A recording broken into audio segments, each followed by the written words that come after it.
Washington, D.C. Mayor Muriel Bowser has reversed her stance and acknowledged that former President Donald Trump's federal crime crackdown in the nation's capital is showing real results. When Trump first announced his decision to send in the National Guard and expand federal oversight of the Metropolitan Police Department to combat D.C.'s rising crime, Mayor Bowser openly criticized the move, calling it unsettling and unprecedented. But now the numbers tell a different story. At a recent press conference, Bowser admitted that the increased presence of federal law enforcement agencies, including the FBI, DEA, ATF, U.S. Park Police, and Capitol Police, has strengthened the city's fight against crime. She presented data showing that the initiative has had a dramatic impact. One example she cited was particularly striking. Carjackings dropped by 87% in just a 20-day period compared to the same stretch last year.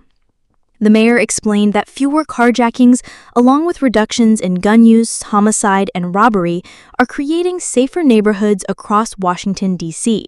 She noted that the results came quickly. According to Bowser, having more federal officers on the streets has led to more illegal guns being seized, stronger accountability for offenders, and a visible drop in violent crime.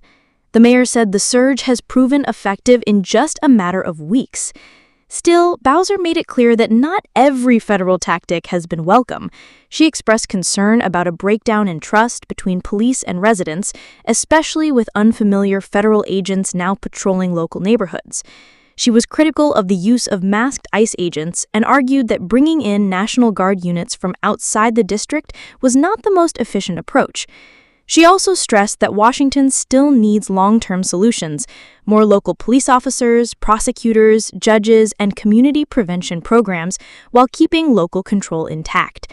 When asked about Trump's suggestion of greater federal involvement in Union Station, the mayor surprised many by agreeing.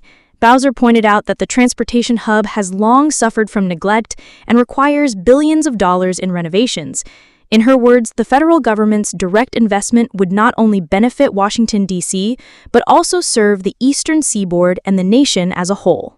Bowser's comments mark a significant shift, highlighting how federal intervention, once criticized as heavy-handed, has delivered undeniable results in the fight against crime in one of America's most troubled cities. The story continues to develop, and we'll be following it closely. If you found this update informative, don't forget to subscribe to InsightPulse for more timely news and in-depth analysis. Stay tuned for our next report.